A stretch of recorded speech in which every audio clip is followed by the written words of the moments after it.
नमस्कार, स्वागत है आप सभी दोस्तों का यूपीएसआई की इस पीवाईक्यू वाली क्लास में। दोस्तों कैसे हैं आप सब? हम आशा करते हैं सभी दोस्त बहुत अच्छे होंगे, शानदार, ज़बरदस्त और जिंदाबाद होंगे। साथियों, यूपीएसआई 2025 के लिए हम लोग हिंदी का पीवाईक्यूज करेंगे। किसका? हिंदी का।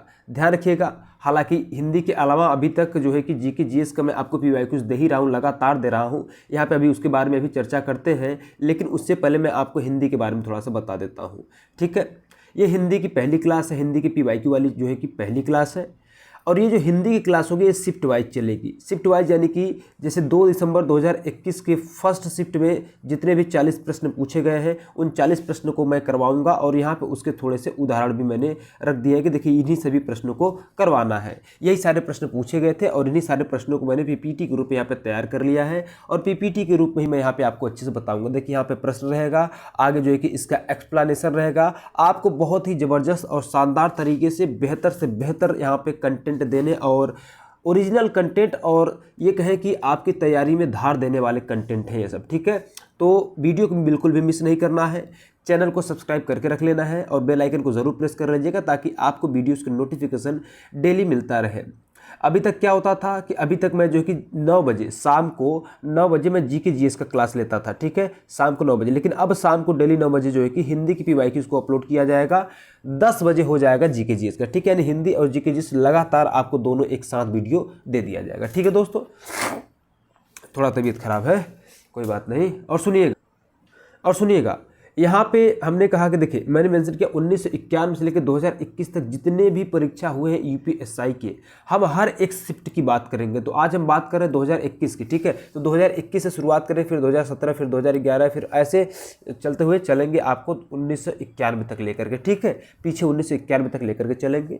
आइए बात करते हैं अपने क्लास की ओर। ध्यान रखिएगा साथियों, आपको जो है कि इससे बेहतर कहीं नहीं मिलेगा कंटेंट। एकदम कह लीजिए कि अरेंज्ड वे, व्यवस्थित तरीके से दिया गया है। तो सभी लोग वीडियो को ज़रूर देखें, चैनल को सब्सक्राइब अवश्य कर लीजिएगा। जैसा कि मैंने बात किया जीके जीएस के बारे में, तो जीके जीएस का लगभग मैंने 11 वीडियो आप लोगों को दे दिया है ऑलरेडी। कितने?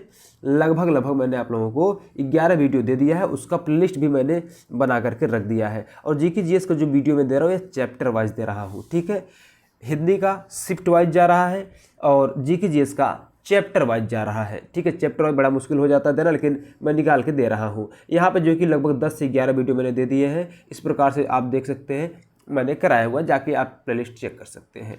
अब आइए हम बात करते हैं अपने हिंदी वाले प्रश्नों की दोस्तों। तो हमारा पहला प्रश्न क्या कहता है? हमारा पहला ही प्रश्न आपसे पूछता है, आपसे कहता है कि भैया इनमें से कौन सा तद्भव नहीं है? इनमें से कौन सा तद्भव नहीं है? 4 ऑप्शन है, दृघ, ताला, तमोली या दृक्। इनमें से कौन सा तद्भव नहीं है, ये आपसे पूछ रहा है। तो दोस्तों ध्यान रखिएगा, तद्भव नहीं है यानी कि तत्सम होना चाहिए। तो ऑप्शन नंबर डी हो जाएगा। डी क्या है? यानी दृक् क्या है? तत्सम है। बाकी दृघ हो गया, ताला हो गया, तमोली हो गया, ये सब क्या है? ये सब है तद्भव। अब दोस्तों तद्भव और तत्सम में एक छोटा सा डिफरेंस ये जान लीजिएगा कि जो तद्भव होता है वह उसका प्रसिद्ध रूप होता है, या फिर कहे कि उसका अशुद्ध रूप होता है। तत्सम एकदम शुद्ध रूप होता है, जिसको हम लोग विशुद्ध कहते हैं। आई बात समझ में? तो भैया चलो हम बता देते हैं दृक् का क्या होता है। देखिए दृघ का होता है तत्सम दृक्, ताला का जो तत्सम होता है वो होता है तालक, तमोली का जो होता है वो होता है तांबुलिक। ठीक है, आई बात समझ में? तो इसको आपको अच्छे से समझ लेना है दोस्तों। आई बात समझ में ना? चलिए बात करते हैं आगे अगले प्रश्न की। हालांकि यहाँ पे मैंने सारा का सारा मेंशन कर दिया है। दृघ का होता है दृक्, ताला का होता है तालक, तमोली का होता है तांबुलिक। ठीक है, भीतर का अभ्यंतर होता है। इन सभी चीज़ों को आपको अच्छे से जानना है। यहाँ पे मैंने कुछ जो कि एक्स्ट्रा भी लगा दिया, तो उसके लिए ज़्यादा परेशान नहीं होना है। ठीक है, अगला प्रश्न क्या कहता है हमारा? अगला प्रश्न कहता है दोस्तों कि इनमें से अल्प विराम का चिन्ह कौन सा है? अल्प विराम के यहाँ पे 4 चिन्हों को मेंशन किया गया है। 4 ऑप्शन से, 4 ऑप्शन के साथ 4 चिन्हों को मेंशन किया गया है दोस्तों। आपसे पूछ रहे हैं अल्प विराम। अल्प विराम यानी जब आप कोई सेंटेंस पढ़ रहे होते हैं तो कुछ समय के लिए आपको रोकने के लिए किस चिन्ह का प्रयोग किया जाता है? तो दोस्तों उसका सही उत्तर हो जाता है ये ऑप्शन नंबर सी वाला, जिसको हम लोग क्या कहते हैं? अल्प विराम, या कहें कि विराम चिन्ह कहते हैं। इसको क्या कहते हैं? विराम चिन्ह कहते हैं। तो दोस्तों बाकी चिन्हों को क्या कहते हैं, आइए आपको वो भी बता देते हैं, इसीलिए मैंने जो है कि मेंशन कर दिया यहाँ पे ऑलरेडी सबको। देखिए विकल्प सी में जो चिन्ह दिया गया विराम चिन्ह, उसको अल्प विराम चिन्ह कहते हैं।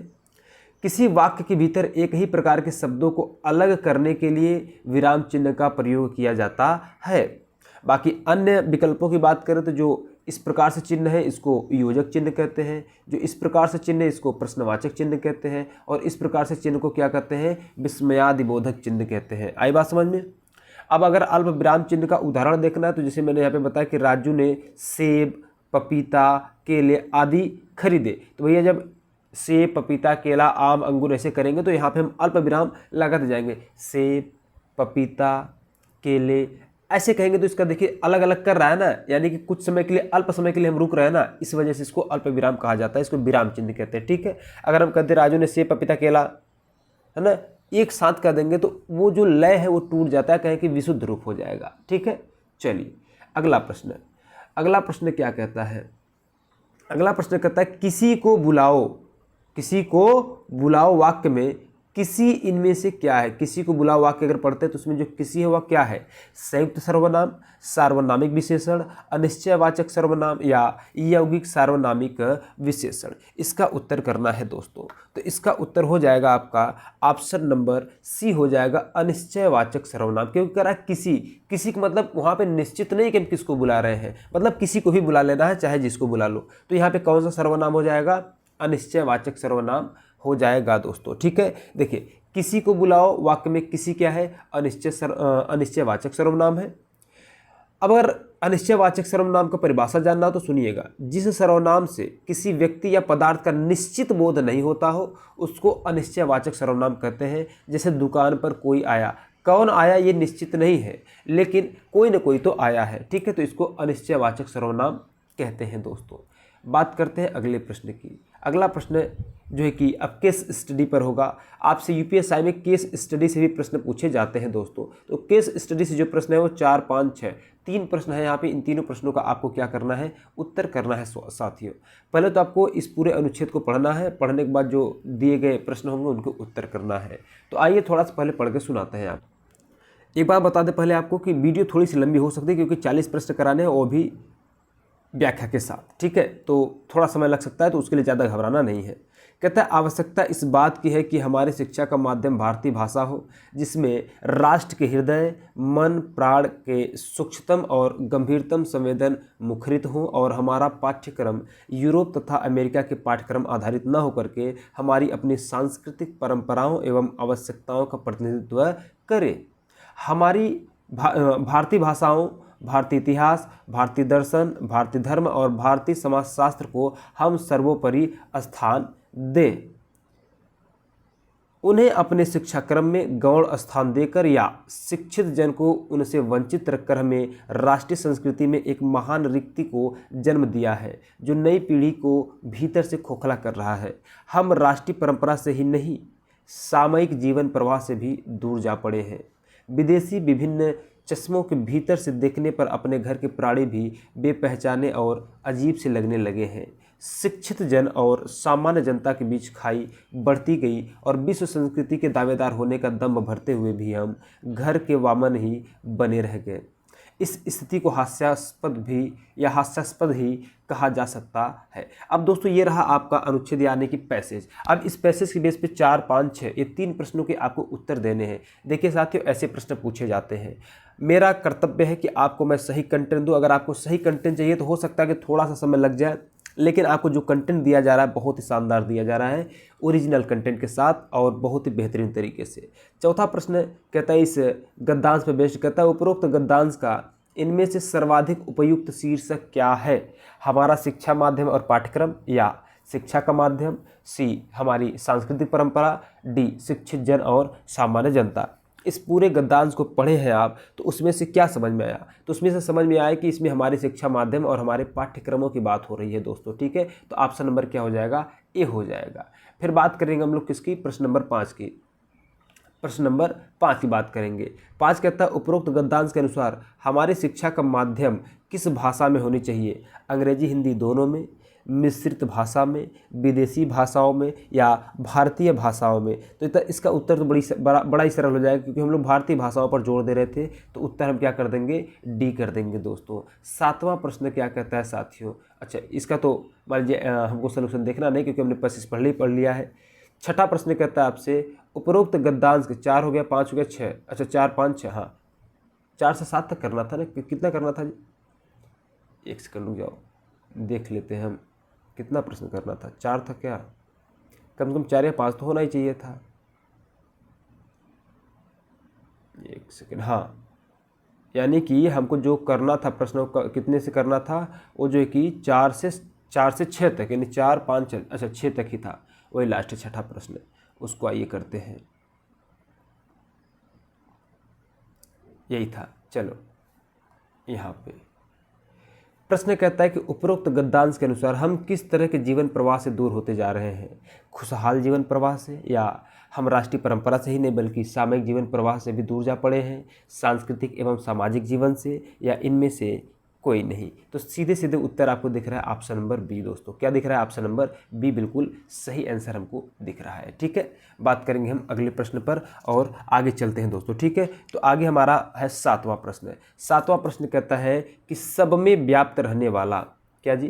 कहता है सब में व्याप्त रहने वाला वाक्यांश के लिए इनमें से सबसे उपयुक्त शब्द क्या है? यानी कि वाक्य के लिए या ये वाक्यांश के लिए एक शब्द वाली बात है। सर्वव्यापी, सर्वव्यापी, सर्वव्यापी या सर्वाव्यापी या सर्वव्यापी, इसका उत्तर क्या हो जाएगा दोस्तों? इसका उत्तर क्या हो जाएगा मेरे प्यारे साथियों? आप सभी को करना है, तो इसका उत्तर हो जाएगा ऑप्शन नंबर डी, सर्वव्यापी हो जाएगा। क्या हो जाएगा दोस्तों? सर्वव्यापी हो जाएगा दोस्तों। ठीक है, जी हाँ।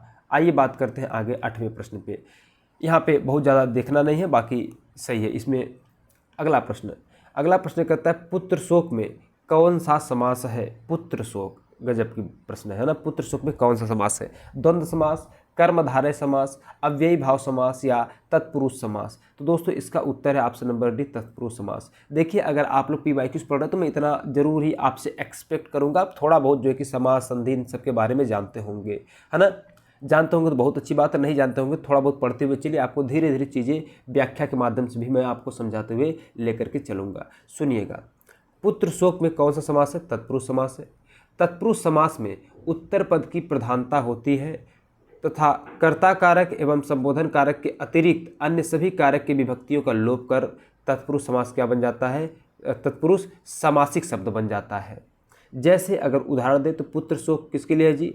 पुत्र के लिए शोक करता है, अर्थात पुत्र शोक में संप्रदान कौन है जी? तत्पुरुष समास है ना।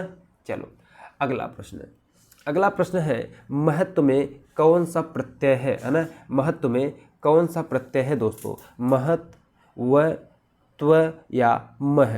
तो इसका सही उत्तर हो जाएगा ऑप्शन नंबर सी। क्या हो जाएगा जी? ऑप्शन नंबर सी क्या हो जाएगा? महत्व में प्रत्यय के रूप में हो जाएगा। ठीक है, आई बात समझ में? आइए आपको आगे बताते हैं। देखिए, महत्व में जो त्व प्रत्यय है उसका प्रयोग किया गया है, और प्रत्यय वे शब्दांश होते हैं। अगर प्रत्यय की आप परिभाषा जानना चाहेंगे तो यहाँ पे मैंने एक्सप्लेनेशन में भी मेंशन किया हुआ है कि प्रत्यय वे शब्दांश होते हैं जो किसी शब्द के अंत में जुड़ करके उसके अर्थ में विशिष्टता ला देते हैं। जैसे मह है तो मह में त्व जुड़ गया, त्व जुड़कर क्या कर रहा है? पूरा एक अच्छा अर्थ दे रहा है, महत्व है ना। तो भैया कहता है प्रत्यय वे शब्दांश होते हैं जो किसी भी शब्द के अंतिम में जुड़ करके उसके अर्थ में विशिष्टता ला देते हैं, उसे प्रत्यय कहते हैं। यहाँ पे त्व प्रत्यय से बने शब्द इस प्रकार है, जैसे महत्व हो गया, गुरुत्व हो गया, लघुत्व हो गया, व्यक्तित्व हो गया, देवत्व हो गया, अपनत्व हो गया। ये सारे क्या हैं? इन सभी में त्व प्रत्यय लगा करके एक अच्छा वर्ड या अच्छा शब्द बना दिया गया है। अगला प्रश्न है राम लक्ष्मण से पत्र लिखवाता है। राम लक्ष्मण से पत्र लिखवाता है, इस वाक्य में क्रिया का कौन सा रूप है? संयुक्त क्रिया है, पूर्णकालिक क्रिया है, अपूर्ण क्रिया है या प्रेरणार्थक क्रिया है? क्वेश्चन नंबर 10, इसमें कौन सा सही होगा दोस्तों? तो इसका उत्तर हो जाएगा ऑप्शन नंबर डी, प्रेरणार्थक क्रिया है इसमें। ठीक है, राम लक्ष्मण से क्या करता है? पत्र लिखवाता है, इसमें प्रेरणार्थक क्रिया है। ठीक है, इसका अगर हम व्याख्या देखें तो देखिएगा, कहता है राम लक्ष्मण से पत्र लिखवाता है, इस वाक्य में क्रिया का प्रयोग कौन सा, किस क्रिया का प्रयोग किया गया? तो प्रेरणार्थक क्रिया का। ठीक है, अगर प्रेरणार्थक क्रिया की बात करें, इसको कहते किसको है, तो जिस क्रिया में इस बात का बोध होता है कि कर्ता स्वयं कार्य न करके, है ना, स्वयं कार्य न करने के लिए प्रेरित करता है, वह किसी दूसरे को कार्य प्रेरणार्थक क्रिया कहलाती है। जैसे लिखना, अगर स्वयं नहीं लिख करके दूसरे से लिखा रहे हैं, या दूसरे से लिखाना या लिखवाना दूसरे से करवा रहे हैं, तो क्या हो जाएगा, प्रेरणार्थक हो जाएगा। खुद खाना न खा करके दूसरे को खिला रहे हैं या फिर खिलवा रहे हैं, भोजन बांट रहे हैं, वो भी प्रेरणार्थक हो गया। काटना, का कटवाना या कटाना, ठीक है, ये क्या हो जाता है भैया, प्रेरणार्थक क्रिया हो जाता है। ठीक है, अगला प्रश्न है कोर्ट मार्शल किस विधा का रचना है, किस विधा की रचना है। कोर्ट मार्शल कहानी रचना, मतलब कहानी की है, नाटक, उपन्यास या आत्मकथा, इसका उत्तर करना है दोस्तों। तो यह जो कोर्ट मार्शल है, यह एक प्रकार का नाटक है। क्या है, ये एक प्रकार का नाटक है। ठीक है, ऑप्शन नंबर क्या हो जाएगा, बी हो जाएगा दोस्तों। कोर्ट मार्शल स्वदेश दीपक का सर्वश्रेष्ठ नाटक है, जो सन 1991 में प्रकाशित हुआ था। यहाँ आगे मैंने मेंशन कर रखा है, मैं दिखा देता हूँ आपको। ठीक है, जो कोर्ट मार्शल है स्वदेश दीपक का सर्वश्रेष्ठ नाटक है, जो 1991 में प्रकाशित हुआ था। स्वदेश दीपक द्वारा रचित कुछ प्रसिद्ध नाटक इस प्रकार से हैं, जैसे नाटक बाल भगवान, काल कोठरी, जलता हुआ रथ, सबसे उदास कविता इत्यादि। ठीक है, ये कुछ ऐसे नाटक जिसको किसने लिखा है, स्वदेश दीपक ने लिखा है। कोर्ट मार्शल भी स्वदेश दीपक ने ही लिखा है दोस्तों। आगे बात करते हैं अगले प्रश्न की। अगला प्रश्न कह रहा है भाषा की सबसे छोटी इकाई क्या कहलाता है, या क्या कहा जाता है, वर्ण, उच्चारण, पद या शब्द। ये तो बड़ा सरल सा प्रश्न है, तो इसका सभी लोग उत्तर कर देंगे वर्ण। क्या कर देंगे, वर्ण। यानी भाषा की सबसे छोटी इकाई को वर्ण कहा जाता है। वर्ण को दो भागों में बांटा जाता है, स्वर और व्यंजन। आगे मैंने मेंशन किया, घबराना नहीं है। ठीक है, दो भागों में बांटा जाता है, स्वर और व्यंजन। और हिंदी वर्णमाला में देखा जाए तो कुल कितने वर्ण होते हैं जी, 52 वर्ण होते हैं, जिनमें स्वरों की संख्या 11 तथा व्यंजनों की संख्या कितनी होती है, 41 होते, 41 होता है दोस्तों। ठीक है, इसको भी आपको याद रखना, कई बार पूछता है कि जो वर्ण होते हैं उसमें कितने व्यंजन होते हैं, कितने स्वर होते हैं, तो इसको भी याद रखिएगा, 41 व्यंजन और 11 स्वर होते हैं। टोटल वर्ण कितने होते हैं, 52 होते हैं, 52। अगला प्रश्न कहता है पूर्ण दिशा के लिए इनमें से उपयुक्त शब्द कौन सा है। पूर्ण दिशा प्राची है, उदीची है, या प्रतीची है, या अवाची है। पूर्ण दिशा की बात कर रहा है दोस्तों, तो इसका सही उत्तर हो जाएगा ऑप्शन नंबर ए, प्राची। ठीक है साथियों, प्राची का मतलब होता है पूर्व, उदीची का मतलब होता है उत्तर, प्रतीची का मतलब होता है पश्चिम, अवाची का मतलब होता है दक्षिण। इसको मैंने आगे भी मेंशन किया हुआ है, यहाँ पर भी आप देख सकते हैं। अच्छा, आगे नहीं मेंशन किया गया है, उतना ही मेंशन किया, मैं यहाँ पे बता देता हूँ, यहीं पे मैं आपको बता देता हूँ। यहाँ पे चलो देखना, प्राची का मतलब क्या होता है, ईस्ट यानी कि पूरब होता है। उदीची का मतलब क्या होता है, इसका मतलब होता है उत्तर। प्रतीची और प्राची का मतलब पूरब, प्रतीची का मतलब पश्चिम यानी वेस्ट, उदीची का मतलब उत्तर, अवाची का मतलब दक्षिण। ये याद आपको रखना है। ठीक है, आप लोगों से पूछेगा जैसे पूर्ण दिशा या पूर्व दिशा, यहाँ पे पूर्व करना चाहिए, पूर्ण कर दिया है। ठीक है, याद रखिएगा। अगला प्रश्न क्या कहता है आपसे, अगला प्रश्न कहता है इनमें से आलवर महिला संत का नाम क्या है। गार्गी, आंडाल, अपाला या राबिया। ये प्रश्न है आपके, तो इसका सही उत्तर हो जाएगा बी। क्या हो जाएगा जी, आंडाल हो जाएगा। ठीक है, क्या हो जाएगा, आंडाल हो जाएगा, है ना। इसकी व्याख्या देखें तो व्याख्या को देख लो भैया थोड़ा सा। कहता है विष्णु या नारायण की उपासना करने वाले भक्त आलवार कहलाते हैं, और आलवार संतों की संख्या कितनी है, 12 मानी जाती है, जिसमें एकमात्र महिला संत थी जिसको आंडाल के नाम से भी जाना जाता है। ठीक है, याद रखिएगा। अगला प्रश्न है हमारा, इनमें से हानूस नाटक के लेखक कौन है। हानूस नाटक, स्वदेश दीपक तो कतई नहीं होंगे, स्वदेश दीपक के जितने भी नाटक थे वहाँ पे हम लोगों ने देख लिया था कुछ टाइम पहले ही। तो हानूस नाटक के जो लेखक है दोस्तों वो है भीष्म साहनी। कौन है, भीष्म साहनी है। तो जो भीष्म साहनी है, इनकी ये जो हानूस नाटक है इसकी रचना कब हुआ था, 1977 में हुआ था दोस्तों। कब हुआ था, 1977 में हुआ था। भीष्म साहनी की अगर अन्य रचनाओं की बात करें, जैसे अन्य नाटकों की बात करें, जैसे भाग्यरेखा, माधवी, रंग दे बसंती चोला, आलमगिरी, मुआवजे, कबीरा खड़ा बाजार में, ये कुछ इनके अन्य नाटक भी थे। जैसे यहाँ पे देखेंगे तो यहाँ पे मेंशन भी किया गया है ना, भाग्यरेखा, माधवी, रंग दे बसंती चोला, आलमगीर, मुआवजे, कबीरा खड़ा बाजार में, है ना। ये कुछ इनके अन्य नाटक है। अगला प्रश्न कहता बेगमपुरा की अवधारणा को इनमें से किस कवि ने प्रस्तुत किया था। बेगमपुरा की अवधारणा को किस कवि ने प्रस्तुत किया था। 4 ऑप्शन है, तो इसका सही उत्तर हो जाएगा दोस्तों रविदास। कौन हो जाएगा? रविदास हो जाएगा। तो बेगमपुरा की अवधारणा को भक्ति काल के महान संत रविदास ने प्रस्तुत किया था और यह एक राजनीतिक, आर्थिक, सामाजिक अवधारणा है। संत रविदास ने बेगमपुर शहर में एक दुख विहीन समाज की कल्पना की है जिसमें ऊंच नीच, अमीर गरीब और छुआछूत का भेदभाव बिल्कुल नहीं है। ठीक है। अगला प्रश्न, ये वहाँ पे देखिए जितना भी मैंने आपको बताया व्याख्या वही से मेंशन किया गया है। ठीक है। अगला प्रश्न, नेक्स्ट प्रश्न हमारा कहता है कि कुंवर नारायण को ज्ञानपीठ पुरस्कार किस वर्ष मिला। ध्यान रखिए, ज्ञानपीठ पुरस्कार जो होता है वह साहित्य के क्षेत्र में दिया जाता है। किस क्षेत्र में? साहित्य के क्षेत्र में दिया जाता है। ठीक है। तो ज्ञानपीठ पुरस्कार कुंवर नारायण को कब मिला था, ये प्रश्न आपसे पूछ रहा है। तो दोस्तों इनको मिला था 2005 में। कब मिला था? 2005 में मिला था। ठीक है। तो वर्ष 2005 में कुंवर नारायण को साहित्य जगत के सर्वोच्च सम्मान ज्ञानपीठ पुरस्कार से सम्मानित किया गया। कुंवर नारायण की कुछ प्रकाशित कृतियाँ इस प्रकार हैं, जैसे चक्रव्यूह, परिवेश, हम तुम, आमने सामने, आत्मजयी, कोई दूसरा नहीं, वाजश्रवा के बहाने, ईटीसी इत्यादि। ठीक है। ये कुछ उनके रचनाएं हैं। अगला प्रश्न कहता है इनमें से कौन सा शब्द लक्ष्मी का पर्यायवाची नहीं है। लक्ष्मी का पर्यायवाची नहीं है दोस्तों। कौन सा नहीं है? भारती, अमला, चंचला या इंदिरा। तो भारती जो है वह लक्ष्मी शब्द का पर्यायवाची नहीं है, जबकि चंचला, अमला और इंदिरा ये सब लक्ष्मी शब्द के पर्यायवाची हैं। ठीक है। चलिए आगे बात करते हैं। अच्छा, आगे व्याख्या देख लेते हैं। देखिए कहता है कि भारतीय शब्द जो है लक्ष्मी का पर्यायवाची नहीं, जबकि चंचला, अमला, इंदिरा, श्री, कमला, हरिप्रिया, पद्मा, रमा ये सब के सब लक्ष्मी का ही पर्यायवाची है। ठीक है। ध्यान रखिएगा, भारती, बागेश्वरी, वाग्देवी, शारदा, हंसवानी, सरस्वती, ज्ञानदा ये सब एक समानार्थी शब्द है। क्या है? समानार्थी शब्द है। ठीक है। अगला प्रश्न है क्वेश्चन नंबर 19 कहता है इस चिन्ह को क्या कहा जाता है। ऐसे बिंदी रहता है ना, एक ही बिंदी लग जाओ भाई, यहाँ पे करते एक बिंदी और यहाँ पे ऐसे कामा लगा रहता है। तो इस चिन्ह को क्या कहा जाता है? पूर्ण विराम, अर्धविराम, निर्देशक या अल्प विराम। इसका उत्तर क्या होगा दोस्तों? तो इसका मतलब होता है अर्धविराम। क्या होता है? अर्धविराम होता है। अगर ऊपर बिंदी नीचे कामा लगा है, इस प्रकार से अगर चिन्ह बना हुआ है तो इसको कहते हैं अर्धविराम। ठीक है। चलो आगे बढ़ते हैं।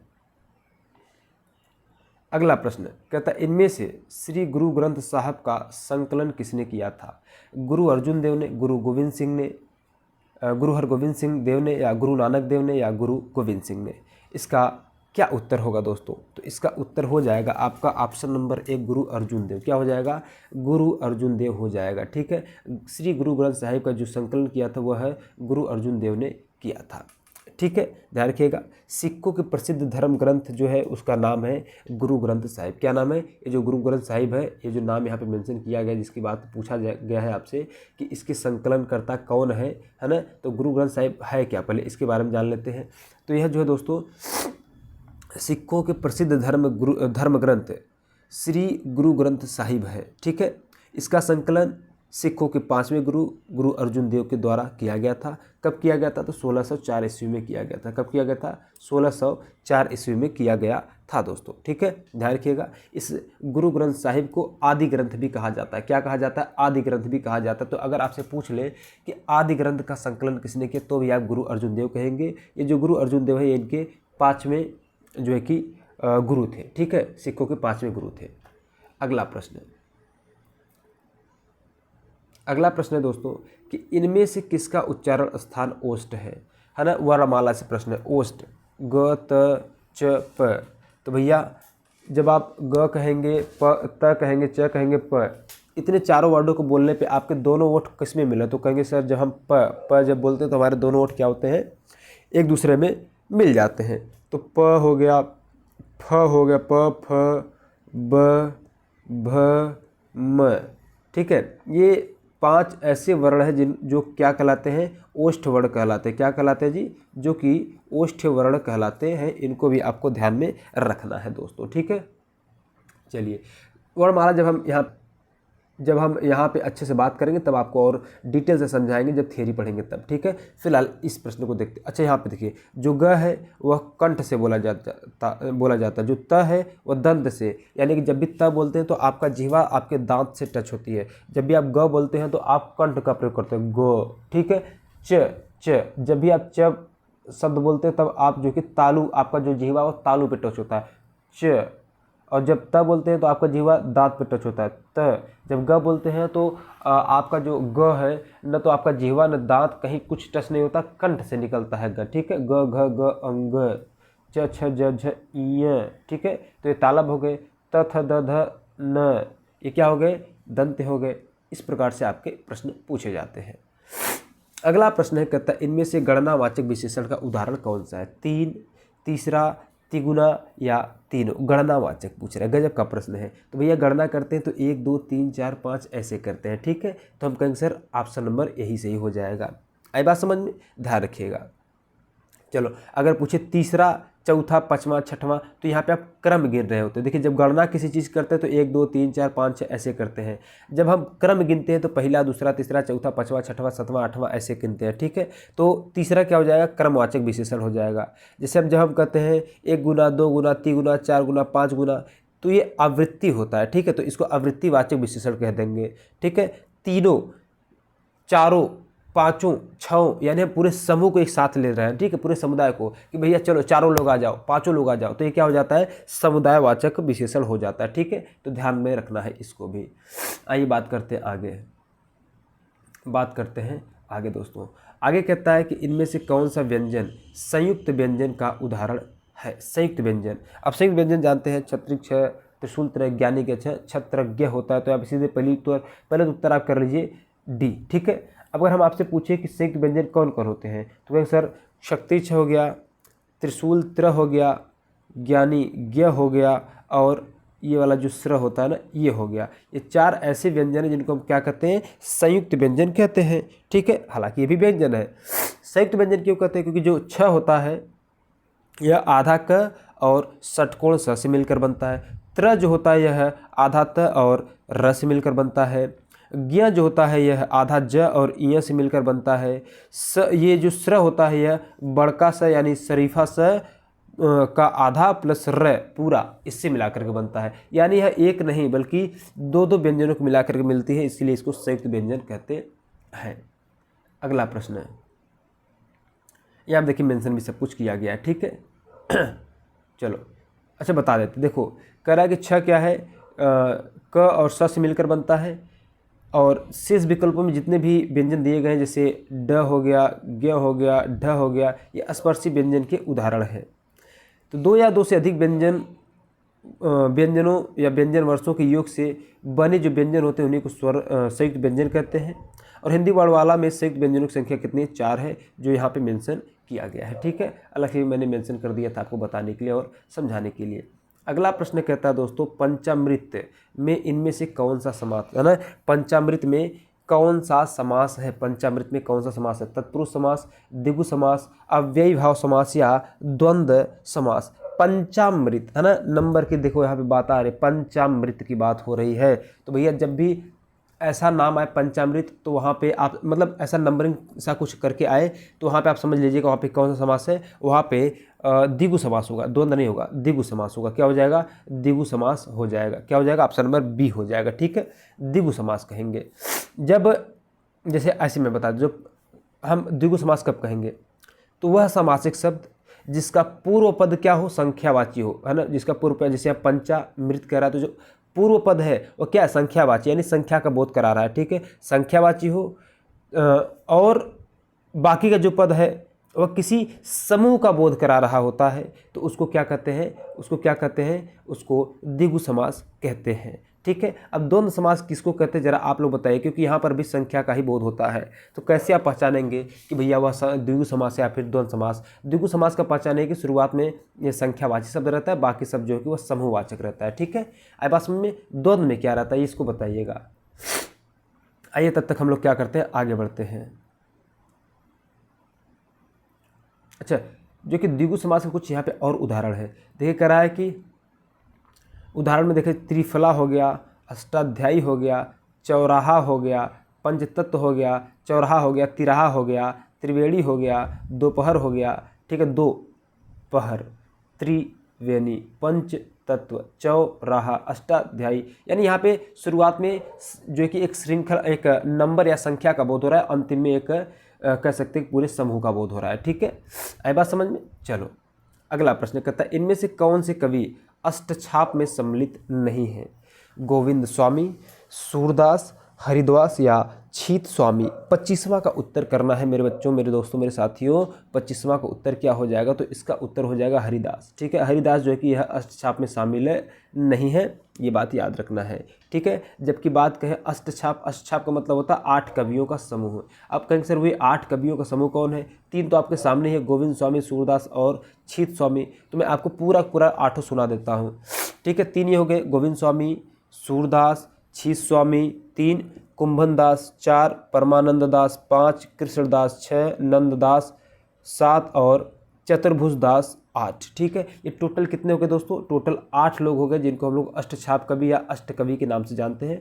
उसमें हरिदास शामिल नहीं है। ठीक है, बात करते हैं आगे अगले प्रश्न की।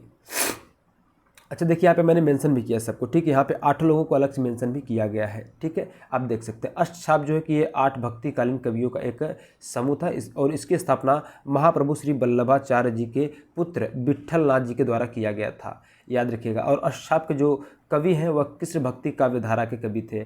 अष्टछाप में 8 कवियों के नाम इस प्रकार हैं, यहाँ मेंशन कर दिया गया दोस्तों, आप लोग अलग से भी देख सकते हैं। ठीक है, अगला प्रश्न कहता है इनमें से कौन सी बोली हिंदी भाषा के अंतर्गत नहीं आती? बांगरू, कन्नौजी, अवधी या तेलुगु। क्वेश्चन नंबर 26वां आपको पूछ रहा है। तो भैया तेलुगु, ये जो तेलुगु है हिंदी भाषा के अंतर्गत तो डायरेक्ट नहीं आता, बाकी बांगरू, कन्नौजी, अवधी आता है। तेलुगु जो है कि यह है दक्षिण भारत का भाषा है। ठीक है, हिंदी भाषा नहीं है, ध्यान रखिएगा। आगे अगले प्रश्न की बात करते हैं। अगला प्रश्न कहता है निम्नलिखित में से कौन सा शब्द तद्भव है ना, यानी कौन सा शब्द अशुद्ध है? 3 तो शुद्ध हो गए, 1 अशुद्ध होगा। ठीक है, जो अशुद्ध है वही तद्भव है। तो बताइए, दिवाली, द्विवेदी, दोलिका या धात्री। तो जो दिवाली है यह तद्भव है, यह शुद्ध शब्द नहीं है।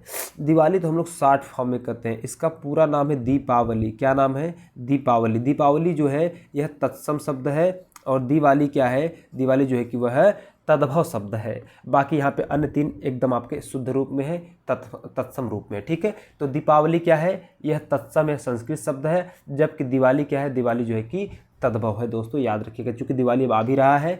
18 तारीख को धनतेरस है, 20 तारीख को दिवाली है और आज है 15 अक्टूबर। ठीक है, यानी आज से लगभग 4-5-6 दिन और बचे, 15 हो गया, नहीं 16, 17, 18, 2 दिन तो बचे आपके धनतेरस के और 3 दिन बचे आपके दिवाली के। ठीक है, चलो आइए बात करते हैं आगे। देखिए यहाँ पे मैंने मेंशन भी कर दिया। ठीक है ना, चलो आगे बात करते हैं अगले प्रश्न की। अगला प्रश्न कहता है दोस्तों कि इनमें से शुद्ध वाक्य कौन सा है? मैंने पुस्तक पढ़ा, राम के अनेकों नाम हैं, मैं पुस्तक पढ़ी, मेरे को जाना है। ठीक है, मेरे को जाना है, इस प्रकार से। तो ऐसा कुछ नहीं, ध्यान रखिए, मैंने पुस्तक पढ़ी है ना, ये जो है कि शुद्ध वाक्य है। ठीक है, बाकी मेरे को जाना, मेरे तेरे यहाँ पे नहीं चलता। राम ने अनेकों, राम ने अनेक कह दिया, अनेक में अनेक का मतलब होगा 1 से अधिक, तो अनेकों कहने की कोई ज़रूरत नहीं है। मैंने पुस्तक पढ़ा, मैंने पुस्तक पढ़ा से कहने से अच्छा था कि मैं पुस्तक पढ़ा। ठीक है, आई बात समझ में। ये मैंने पुस्तक पढ़ी यहाँ पे स्त्रीलिंग के लिए क्या होता है? ये सही होता है। ठीक है, पुल्लिंग के लिए नहीं होता वो। अगला प्रश्न है कि प्रथम राजभाषा आयोग के अध्यक्ष इनमें से कौन थे? राजभाषा आयोग के अध्यक्ष कौन थे? जब प्रथम राजभाषा आयोग बना था तो उसके अध्यक्ष कौन थे दोस्तों? 4 ऑप्शन से आपके सामने। तो इसका सही उत्तर हो जाएगा बीजी खैर। कौन हो जाएंगे? बीजी खैर हो जाएंगे दोस्तों। ये प्रथम राजभाषा आयोग के अध्यक्ष थे। ठीक है, तो भारतीय संविधान के अनुच्छेद 344 में प्राप्त शक्तियों के आधार पर 7 जून 1955 को राजभाषा आयोग का गठन किया गया था। कब? 1955 में राजभाषा आयोग का गठन किया गया था। और राजभाषा आयोग के प्रथम अध्यक्ष कौन बने थे? बाल गंगाधर खेर या बीजी खेर। कौन? बीजी खेर भी आप कह सकते हैं दोस्तों। ठीक है, चलिए अगला प्रश्न कहता है इनमें से कौन सी भाषा भारोपीय परिवार की भाषा नहीं है, भारोपीय परिवार की भाषा नहीं है। हिंदी, मराठी, मलयालम या गुजराती। भैया इसका जब आप उत्तर देने जाएंगे तो गजब का प्रश्न है, कहता है कौन सा या कौन सी भारोपीय परिवार की भाषा नहीं, भारोपीय परिवार। तो दोस्तों इसका सही उत्तर हो जाएगा ऑप्शन नंबर सी, जिसको हम लोग कहते हैं मलयालम। यह भारोपीय परिवार की परिभाषा नहीं है, जबकि हिंदी, मराठी, गुजराती है भारोपीय परिवार की परिभाषा है। ठीक है, भाषा है, परिभाषा नहीं, भाषा। ठीक है, आगे देखिएगा। आगे कहता है वह आया है इनमें से किस काल का उदाहरण है। वह आया है पूर्व वर्तमान का या तात्कालिक वर्तमान का या सामान्य वर्तमान या संदिग्ध वर्तमान का। ठीक है, इसका सही उत्तर क्या होगा दोस्तों, तो ये हो जाएगा ऑप्शन नंबर ए, पूर्ण वर्तमान का। ठीक है, वह आया है, अगर आप किसी से बता रहे कि वो आया है, इसका मतलब वर्तमान में, यानी पूर्ण वर्तमान की बात कर रहा है। ठीक है, तात्कालिक वर्तमान वगैरह का नहीं, बल्कि पूर्ण वर्तमान की बात कर रहा है, वह आ चुका है। ठीक है, आई बात समझ में। आगे बात करते हैं। अगला प्रश्न कहता है इनमें से कौन सा शब्द पाश्चात्य का विलोम है। पाश्चात्य का कौन सा विलोम है जी, पौर्वात्य, शाश्वत, पूर्ववर्ती या विदेशी। 4 उत्तर हैं, तो इसका सही उत्तर हो जाएगा ऑप्शन नंबर ए, पौर्वात्य। ये क्या है, पाश्चात्य का विलोम है। ठीक है, गजब का विलोम है। आपसे जब भी विलोम पूछेगा, थोड़ा सा कठिन पूछेगा, तो आप लोग अच्छे से पढ़ लीजिएगा। मैं प्रैक्टिस सेशन जब करवाऊंगा तो वहाँ पे 40-40 प्रश्न मैं लेकर के आऊँगा, तो वहाँ पे और डिटेल से अच्छे से आपको बताऊँगा दोस्तों। ठीक है, 33वां कहता है निम्न वाक्य गरीबों को दान दो। निम्न वाक्य जो गरीबों को दान दो, ये जो वाक्य है, इसमें गरीब किस कारक का उदाहरण है, कर्म का, संप्रदान का, अपादान या करण का।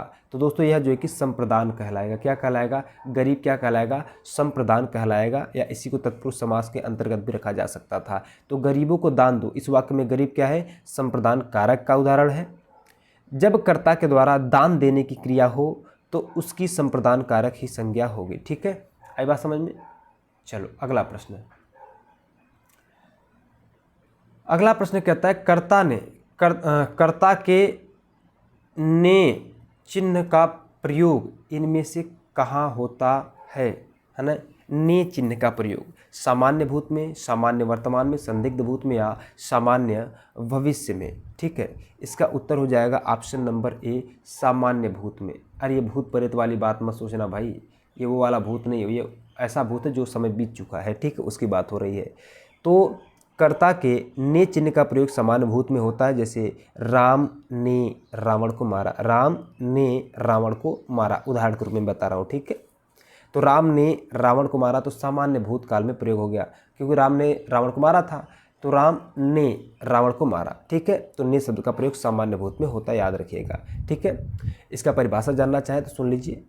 क्रिया के जिस रूप में या क्रिया के जिस रूप से कार्य के सामान्य रूप से बीते समय में पूरा होने का बोध हो रहा हो, उसे सामान्य भूतकाल की क्रिया कहते हैं। ठीक है, यहाँ पे मेंशन भी अलग से मैंने किया हुआ है। अगला प्रश्न है दोस्तों कि घी के दिए जलाना। घी के दिए जलाने मुहावरे का अर्थ क्या है।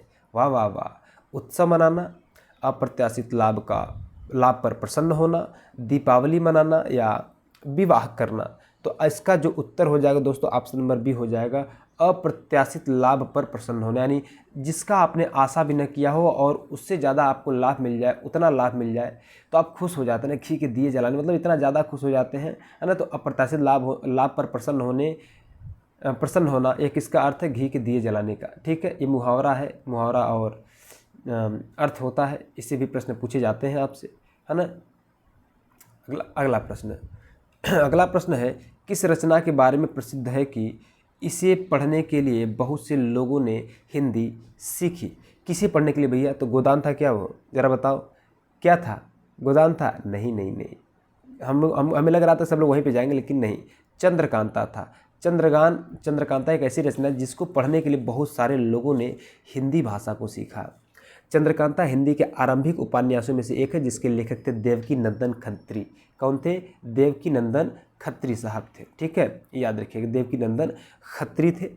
और एक बात आपको ये भी याद रखना है कि यह उपन्यास अपने समय में अत्यधिक लोकप्रिय हुआ था तथा इसे पढ़ने के लिए ढेर सारे लोगों ने हिंदी भाषा सीखी हुई थी। ठीक है, आइए बात करते हैं अगले प्रश्न की।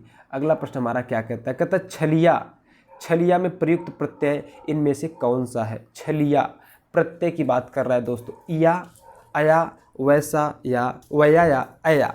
तो छलिया में किस प्रत्यय का प्रयोग हुआ है दोस्तों? छलिया में तो इसमें हुआ है या प्रत्यय का प्रयोग। किसका? या प्रत्यय का प्रयोग। और प्रत्यय के बारे में मैंने आपको बताया था कि वे शब्दांश जो किसी शब्द के अंत में जुड़ करके उसके विशेष अर्थ को प्रदर्शित करते हैं वो प्रत्यय कहलाते हैं। तो छल में या जोड़ दिया गया तो हो गया छलिया। और छलिया का अर्थ जानते हैं ना, छल करने वाला। ठीक है, छलिया कृष्ण हमारे। तो भैया ये हो गया छलिया। ठीक है, ईया का अगर और इसके प्रत्यय को जोड़ के बना तो जैसे लखिया, घुनिया इत्यादि हो जाएगा। ठीक है, अगला प्रश्न है आपका 38वें प्रश्न की बात करते हैं दोस्तों। 38वां प्रश्न कह रहा है उपसर्ग, है ना। अभी प्रत्यय आपने देख लिया, अब उपसर्ग। उपसर्ग इनमें से कहाँ जोड़ा जाता है? शब्द के अंत में, शब्द के पहले, शब्दों के बीच में या वाक्य के अंत में उपसर्ग कहाँ जोड़ा जाता है? देखिए जैसे मैंने आपको बताया कि जो प्रत्यय है यह शब्द के अंत में जुड़ करके एक विशिष्ट उत्तर देते हैं, अर्थ देते हैं। तो उसी प्रकार से जो उपसर्ग होते हुए शब्द के पहले जुड़ करके उस वाक्य का या उस शब्द का विशिष्ट अर्थ देते हैं। एक अगर इसका उदाहरण में या फिर कहीं परिभाषा दो तो परिभाषा सुनिएगा। तो वे शब्दांश जो किसी शब्द के पहले जुड़ करके उसके अर्थ में विशेषता उत्पन्न कर देते हुए उपसर्ग कहलाते हैं। ठीक है, उपसर्ग भी दो शब्दों उप और सर्ग से मिलकर के बना है, जिसमें उप का अर्थ है समीप तथा सर्ग का अर्थ है सृष्टि करना। जैसे प्र है तो अगर यत्न में प्र जोड़ दिया जाएगा तो हो जाएगा प्रयत्न। योग में प्र जोड़ दिया प्रयोग, हार में प्र जोड़ दिया प्रहार, भार में प्र जोड़ दिया प्रभार, योजन में प्र जोड़ दिया प्रयोजन। यानी आगे जुड़ करके किसी भी शब्द का बहुत ही तगड़ा अर्थ देना। ठीक है, इनमें से कर्म कारक का चिन्ह कौन सा नहीं है? कर्म कारक में, ने, से, या को कौन सा? अच्छा, कर्म कारक का चिन्ह कौन सा है ये आपसे पूछ रहा है, तो वो हो जाएगा ऑप्शन नंबर डी को क्या है? कर्म कारक का चिन्ह है दोस्तों।